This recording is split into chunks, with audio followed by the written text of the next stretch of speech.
Nagsimula ang impyerno sa Arctic nang hilahin ni Trump ang Greenland, Canada, Denmark, Russia at China sa isang labanan na kunwari di pinapansin ng tradisyonal na politika. Ngayong Martes, ika-11 ng Mayo 2026 malinaw ang mensaheng ipinadala ng Washington. Hindi basta ibibigay ang hilagang bahagi ng planeta sa Moscow at Beijing habang ang mga kaalyado ay humihingi ng proteksyon sa Amerika, gumagawa ng sariling kasunduan at ipinapasa ang gastos sa depensa sa Estados Unidos. Sinimulan ni Trump ang bagong Cold War sa Arctic, pinipressure ang Greenland, hinihingan ng pananagutan ang Canada at ginawang sentro ng seguridad ang mga base, radar, polar na ruta, mineral at presensya ng militar. Hinimok ni Trump ang kanluran na magising bago gamitin ng Russia ang geographical na bentahe at ng China ang pera para gawing larangan ng pandaigdigang dominasyon ang Arctic. Ikukuwento ko na sa iyo lahat ng yan, pero ngayon, siguradong gugustuhin mong mag-subscribe sa channel para manatiling updated, makatanggap ng impormasyon sa real time at sa pinakamataas na kalidad ng pamamahayag na iyong nakita. Sa kredibilidad ni Milson Alves. Nagsimula ang kilos mula sa Groenlandia, teritoryong konektado sa Dinamarca at muling inilagay sa estratehikong pansin ng Washington. Dumating si Jeff Landry, espesyal na sugo ni Trump para sa Arctic, sa Nuuk, para kausapin ng lokal na otoridad habang pinalalawak ng Amerika ang presensyang militar sa isla. Sabi ng Groenlandia na hindi ito for sale pero ibang issue. Muling binuksan ni Trump ang tanong na iniiwasan ng Europa. Sino ang magkukontrol sa daanan sa pagitan ng Hilagang Amerika, Hilagang Atlantiko at Arctic kung pinalakas ng Russia at China ang presensya nila sa lugar? Sinitingnan ng White House ang Groenlandia bilang bahagi ng depensa, pagmamanman at pagpigil. Mayroon ng base militar na pitufik ang isla, isang pasilidad ng Amerika sa Hilagang Kanluran, at nais ng Estados Unidos na palakasin ang presensya nila ron sa ilalim ng Project Golden Dome, isang sistema ng depensa laban sa nuclear attack. Dahil dito, hindi basta-basta tinitingnan ni Trump ang Groenlandia sa diplomasya. Tinuturing niya itong advanced na pader ng Estados Unidos sa hilaga ng planeta. Ang Arctic ay naging military corridor, rutang pangkalakalan sa hinaharap at taguan ng estratehikong yaman. Kung sino ang may radar, base, paliparan, daungan at teknolohiya ron, unang makakakita, makakilos at mas malakas sa negosasyon. Napansin ni Trump na kung iiwan ang rehiyong ito sa mga mababagal na politiko, mga gobyernong palaasa at kampanteng mga alyansa ay parang ibinibigay na rin ang kalamangan sa mga kalaban ng Estados Unidos. Naging sentro ng pressure ang Canada dahil nagpasya rin si Trump na panagutin sa depensa ng Hilagang Amerika. Inanunsyo ng Pentagon ang pansamantalang paghinto ng partisipasyon ng Amerika sa permanenteng pinagsamang konseho ng depensa kasama ang Canada. Itinatad noong 1900 at apat na pong sa konteksto pa ng ikalawang digmaang pandaigdig. Inakusahan ni Elbridge Cobb, ang subsekretaryo ng depensa, ang Ottawa na hindi umuusad ng kapani-paniwala sa mga pangako sa depensa. At sinabi nga na ang mga tunay na makapangyarihang bansa ay kailangang suportahan ang kanilang mga salita ng may pinagsasaluhang responsibilidad. Tina-target ng panawagang ito ang pamahalaan ng Canada. Sa loob ng maraming taon, umasa ang Ottawa sa proteksyon ng Amerika, sa NORAD system, at sa estruktura ng militar ng Estados Unidos. Kasabay nito, naghanap sila ng sariling alternatibo sa kagamitan at kasunduan. Ngayon, inilalantad ni Trump ang kontradiksyon. Kung nais ng Canada may turing na kapangyarihan sa hilaga, dapat nitong pondohan ang mas malaking depensa, presensya at responsibilidad sa Arctic.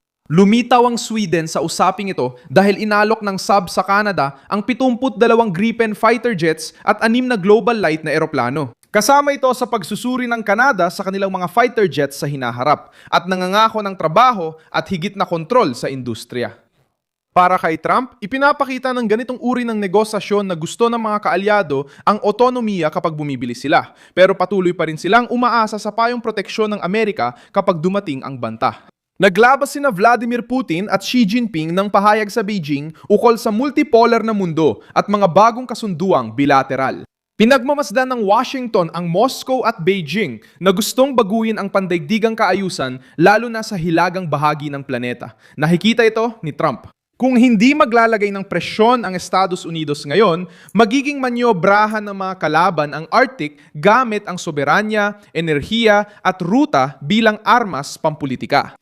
May kalamanan ng Rusya sa heograpiya sa Arctic. Malaking bahagi ng baybayin ng Arctic ay nasa Rusya at pinalalakas ng Moscow ang mga militar, radar at base sa pinakahilaga. Hindi Arctic na bansa ang China. Pero nagpapakita ito ng interes sa ruta at yaman ng reyon. Ikinababahala ito ng Washington dahil pinagsasabay nito ang presensya ng Rusya at interes ng China. Hindi lang nang aasar si Trump sa kaalyado, kundi pilit din niyang pinalalabas ang kanluraning alyansa sa magagandang usapan. Gusto ng Greenland ng sariling pagpapasya, habang nais ng Dinamarca na iwasan ang hidwaan sa Washington. Nais ng Canada ng higit na kalayaan sa pagpapasya, habang layunin ng mga bansang Nordiko na protektahan ang kanilang estratehikong lugar. Ngunit ipinapakita ni Trump na kung walang lakas ng Amerika, babagsak ang balanse sa Arctic.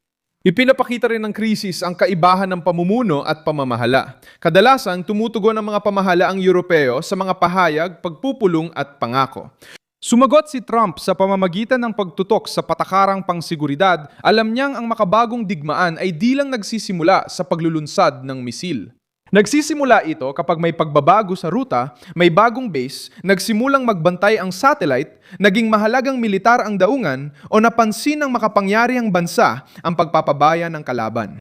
Ipinapakita ng kasaysayan ng Arctic na hindi ito naging walang laman. Noong Cold War, ginamit ng Estados Unidos at Unyong Sobyet ang hilaga para sa babala, pagmamanman at pananakot. Dito ipinangganak ang NORAD na may radar para tukuyin ang mga banta sa pinakamaikling ruta sa pagitan ng dalawang makapangyarihang bansa. Tumulong din ang Konseho ng Depensa ng Estados Unidos at Canada sa pagpapanatili ng kontinental na proteksyon. Binabago ni Trump ang estruktura dahil naniniwala siyang hindi na sapat ang dating modelo para sa bagong tunggalian. May pampulitikang halaga rin ito sa bansa. Pinapakita niya sa butanteng Amerikano na hindi sila dapat laging gumastos sa depensa. Dapat din akuin ng mga kaalyado ang bahagi ng gastos kung gusto nila ng proteksyon.